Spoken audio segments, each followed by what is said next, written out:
خواتین و حضرات، اس معرکہ میں افواج پاکستان نے نہ صرف حملہ آور دشمن کو اس کے تصور سے بڑھ کر ہزیمت بچائی، بلکہ ہماری بری، بحری اور فضائی افواج کی پیشہ ورانہ مہارت اور اعلیٰ جنگی حکمت عملی نے دشمن کو پسپائی پر مجبور کیا۔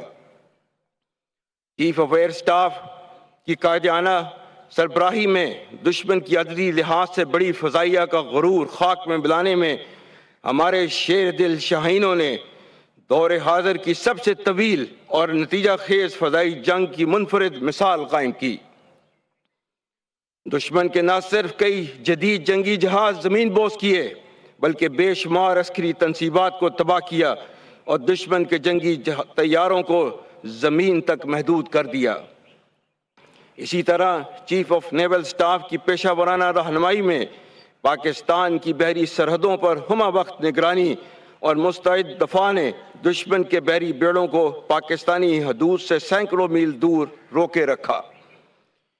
پاکستان کی مشرقی سرحد پر متعین پاک فوج، خاص طور پر ورکنگ باؤنڈری اور کشمیر میں لائن آف کنٹرول پر تعینات جرری افسروں اور جوانوں نے اپنی روایت کے عین مطابق نہ صرف دشمن کی جارحیت کی کوششوں کو ناکام بنایا، بلکہ اس کی دفاعی پوزیشنوں کو تباہ کر کے شدید نقصان پہنچایا اور شکست خوردہ دشمن کو سفید جھنڈے لہرانے پر مجبور کر دیا۔ دشمن کی ہرزہ صحرائی سے اس کی بکلاہٹ واضح تھی۔ ہندوستان کو اس جنگ کے نتیجے میں شدید جانی اور مالی نقصان اٹھانا پڑا، جس کی قیمت وہ آنے والے وقتوں تک چکاتا رہے گا۔ علاوہ ازیں فتح میزائلوں اور پاک فضائیہ کے شاہینوں نے دشمن کے 26 سے زیادہ عسکری اہداف کو کامیابی سے نشانہ بنایا۔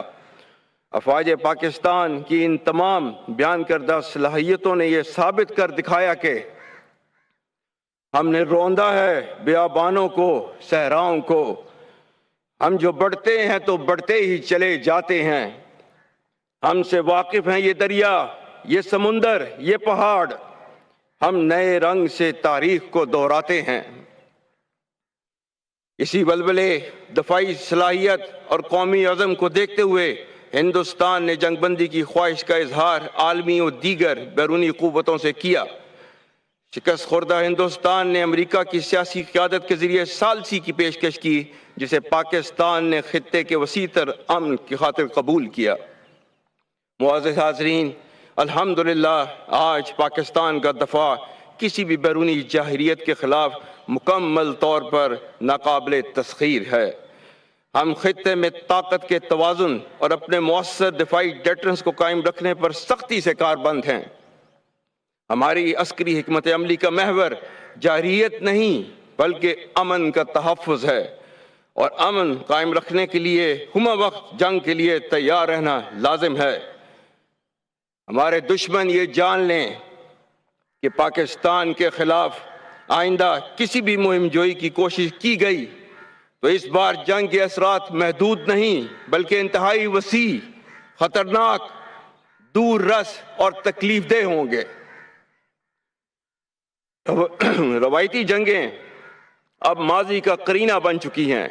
عصر حاضر اور مستقبل کی جنگیں ملٹی ڈومین آپریشنز پر مشتمل ہوں گی، جس میں جدید ٹیکنالوجی بشمول cyber and electronic warfare, drones, long range vectors اور آرٹیفیشل انٹیلیجنس اہم ترین کردار ادا کریں گے۔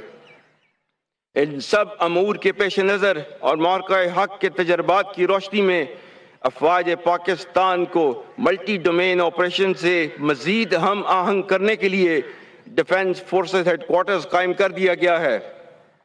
خلائی پروگرام کو وسعت دی جا رہی ہے اور آرمی راکٹ فورس کمانڈ بھی قائم کی جا چکی ہے۔